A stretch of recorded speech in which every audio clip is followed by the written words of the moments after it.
자, 이 기업에 주목하라 주제입니다. HSL 파트너스 이형수 대표 금요일입니다. 함께합니다. 어서 오십시오. 네, 안녕하십니까? IT 전문가. 네. 전직 전자신문 기자. 네.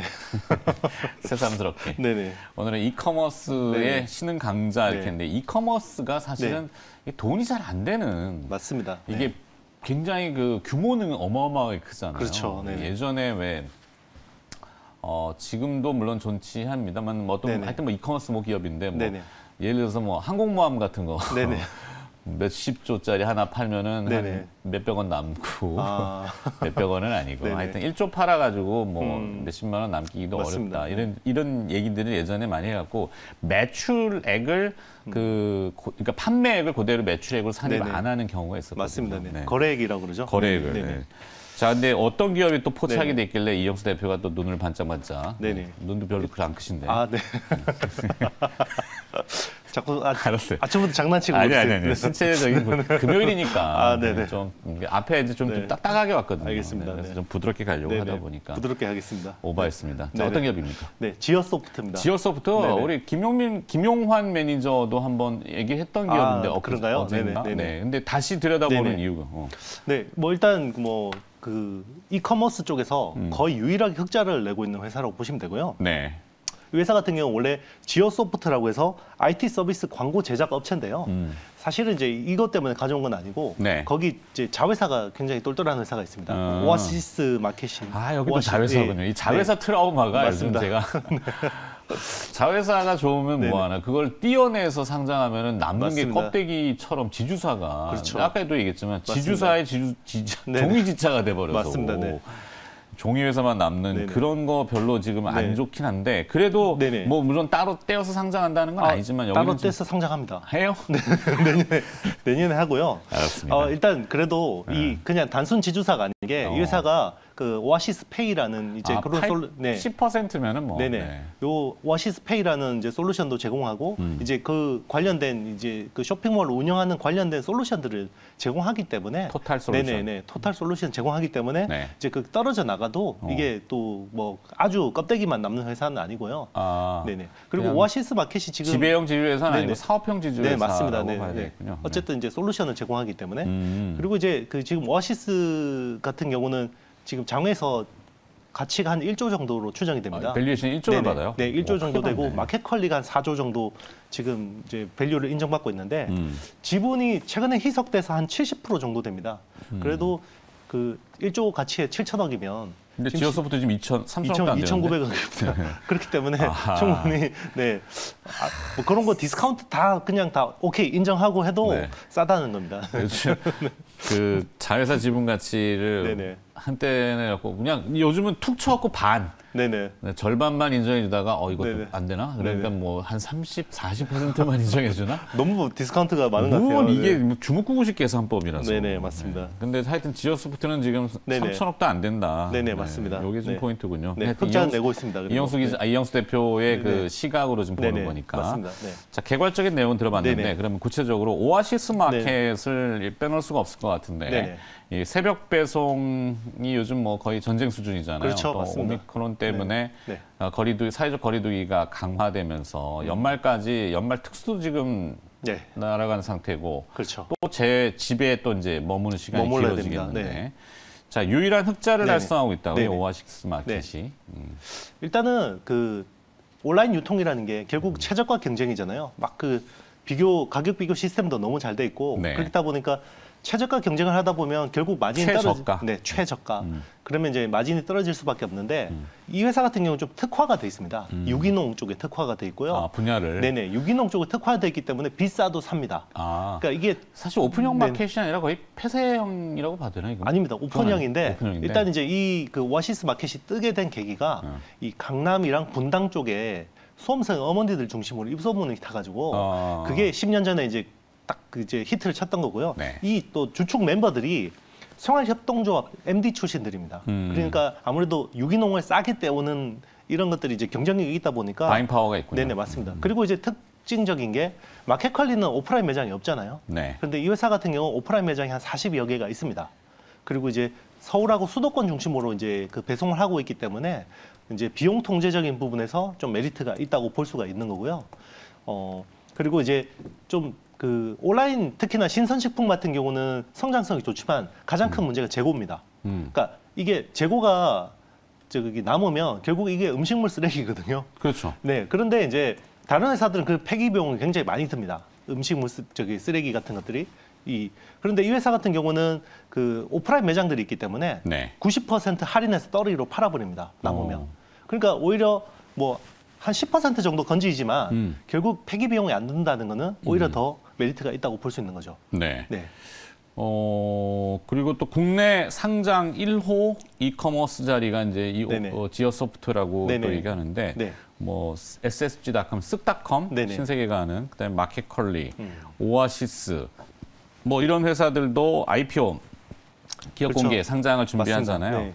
오아시스 마켓과 마켓컬리를 비교해서 상대적으로 좀 저평가되어 있는지 오아시스 마켓이 일단 뭐 너무 좀 마켓컬리가 지금 4조 가치를 받고 있는데 네. 뭐 쿠팡도 엄청난 가치를 가지고 이제 지금 미국 나스닥에 상장이 됐잖아요. 그렇죠. 네, 근데 이제 뭐 최근에 이제 1조 정도 밸류로 투자를 받았고요. 그래서 이제 1조 정도의 이제 가치는 인정받고 있는 건데 최근에 이제 이런 거 보면 그 이제 우리나라 같은 경우 워낙 온라인화가 잘 돼 있잖아요. 그렇죠. 이 커머스가 너무 잘 돼 있고 지금 뭐 작년 기준으로 40% 정도의 이제 온라인 침투율이 된 건데 마지막 남은 블루오션이 신선식품입니다. 네. 그동안은 신선식품이라는 거는 우리 집 앞에서 마트에서 사거나 편의점에서 사는 게 일상적인 그런 거였는데 네. 지금은 어떤 배송이나 물류들이 너무 잘 돼 있어서 당일 배송 전날 밤에 주문하면 아침에 배송이 돼 있잖아요. 그렇죠. 그렇기 때문에 점점 더 이제 온라인 그 식품, 신선식품 쪽으로 굉장히 좀 많이 집중이 되고 있는데 그런 쪽으로 아까 말씀드렸다시피 그 폐기율이 거의 제로에 가깝기 때문에 네. 이 회사는 기본적으로 가격 그 어떤 그 마진을 확보할 수 있는 그런 경쟁력이 있다는 겁니다. 다른 회사들에 비해서 소량으로 배달하기 때문에 맞습니다. 네. 예전에는 뭐 신선하지만 대량으로 구매하면은 그렇죠. 남고 뭐 그렇죠. 이렇게 버리는 맞습니다. 비율이 네. 높았는데 그렇죠. 신선한 것들을 당일로 바로바로 이제 하니까 그렇죠. 굉장히 편리하죠. 맞습니다. 결제와 그렇죠. 딜리버리 하는 시스템이 우리나라처럼 잘 돼 있는 데가 별로 없고. 맞습니다. 그리고 회사가 이제 본사가 이렇게 이제 오아시스 더 페이라는 거 이런 것들 솔루션을 만들어서 이제 락인 효과를 또 노리고 있습니다. 그러니까 여기에 이제 계좌를 등록해 놓으면 네. 1% 포인트를 자기 그 예치 금액의 1%를 더 주거든요. 리워드나 마일리지 같이죠. 맞습니다. 그래서 락인 효과가 있고 그리고 최근에 이제 그 실크로드라는 이제 자회사를 인수를 해서 풀필먼트 서비스까지 또 덧붙였습니다. 그렇기 네. 때문에 좀 부가가치가 높아질 수 있는 포인트들이 좀 생겼습니다. 과거에는 좀 이게 할인이라는 개념이 네네. 사실은 소비자들한테 어느 순간 거부감이 되잖아요. 그렇죠. 원래 그 가격 아닌가? 네. 근데 할인을 해갖고 네네. 8,000원에 판다 그러면은 네네. 아 이게 믿어도 되나 이랬는데 요즘은 그렇죠. 이제 말폭만큼을 네네. 소비자한테 돌려주는 게 네네, 그렇죠. 조금 그 또 이제 메타버스와 NFT라는 개념을 이어붙이잖아요. 네네, 그렇죠. 그래서 제가 이제 상상해보건데 마일리지도 아마 그 코인으로 이렇게 네네. 대체할 수 있다면은. 소비자들이 좋아하지 않을까? 네네, 그죠? 그렇습니다. 내가 소비했는데 그 네. 마일리지가 쌓였는데 그거를 내가 이제 그렇죠. 코인 시장에서 바꿀 수 있다면. 그렇죠. 네. 최근에 다날이 그런 컨셉이잖아요. 그런 컨셉이죠. 페이코인이. 네, 맞아요. 그렇습니다. 자, 지어소프트 자회사 실크로드를 통해서 네네. 내년에 풀필먼트 네네. 서비스를 개최한다고요? 네네. 이건 또 어떤 내용이죠? 네, 일단은 지금 이제 어떤 그 계속해서 서비스가 확장되고 있는데 기존에는 서울이랑 이제 경기도권만 이제 배송이 됐는데 네. 최근에 이제 물류 창고라든지 이런 것들을 좀 확보를 해서 충청권까지 이제 서비스가 확장이 됐습니다. 그리고 이제 기존에는 주 6일만 배송이 됐는데 이제는 주 7일 다 이제 쿠팡처럼 뭐 이렇게 주 7일 다 서비스가 할 수 있게 된 거고요. 네. 지금 풀필먼트 서비스를 하는 대표적인 회사가 쿠팡하고 CJ 대한통운입니다. 이제 그런 회사들 그런데 아직까지 좀 버벅거림들이 많은데 네. 사실은 그 풀필먼트를 하는 게 그 기존 아까 앵커님 말씀하셨지만 온라인 유통 쪽은 마진이 굉장히 박합니다. 네. 그래서 뭐 거래액의 3% 정도가 이제 적정 마진이라고 보고 있는데 풀필먼트 같은 경우는 한 11% 정도가 적정 마진이거든요. 그러면 풀필먼트 서비스 매출 비중이 커질수록 회사의 전체 마진 어떤 율이 높아질 수 있는 이런 부분들이 충분히 있습니다. 네. 풀필먼트라는 개념은 결국에는 그 한 해 1년의 과정이잖아요. 구매, 네네. 물류를 통해 갖고 네네. 저장했다가 네. 배송을 하고 네네. 반품이 생겼을 때의 처리들. 그렇죠. 이런 것들을 원래 이게 물류 쪽에서 이제 1PL, 2PL, 3PL이라고 그러는데 네. 1PL은 이제 생산자가 만들어서 직접 배송하는 게 1PL이고요. 그렇죠. 이제 생산자가 만들어서 배송업체가 배송하는 게 2PL이고요. 3PL은 앵커님처럼 마케팅만 하고 네. 그럼 물류 창고에 이게 제품이 있다가 그냥 물류 회사가 배송하는 게 3PL이고 네.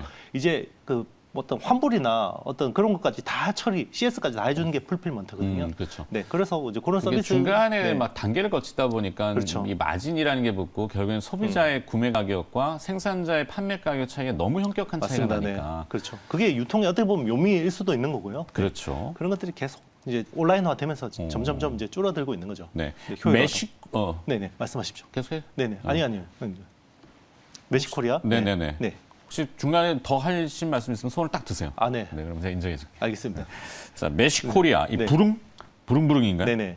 합작회사 V 설립. 네네. 이건 뭡니까 물류 쪽인 것 같은데. 아, 네. 그냥 그 배달 서비스라고 배달, 보시면 됩니다. 딜리버리? 뭐 배달의 민족처럼 뭐 네. 이제 오토바이 타고 부릉 가는 건데요. 아, 이제 지금은 이제 그 당일 배송을 넘어서 이제는 퀵 커머스가 이제 커지고 있습니다. 네. 이제는 한 2-3시간 만에 배달되는 걸 당일 원하는 안에서도 거예요. 시간 네네, 싸움. 맞습니다. 결국 이제 내가 마트 보듯이 이제 동네 마트에서 주문하면 오토바이로 그냥 실어 오잖아요. 이제 네네네. 이런 것들을 하고 싶은 건데요. 그래서 최근에 이제 배달의 민족인 우아한 형제들에서 비마트라는 걸 하고 있고요.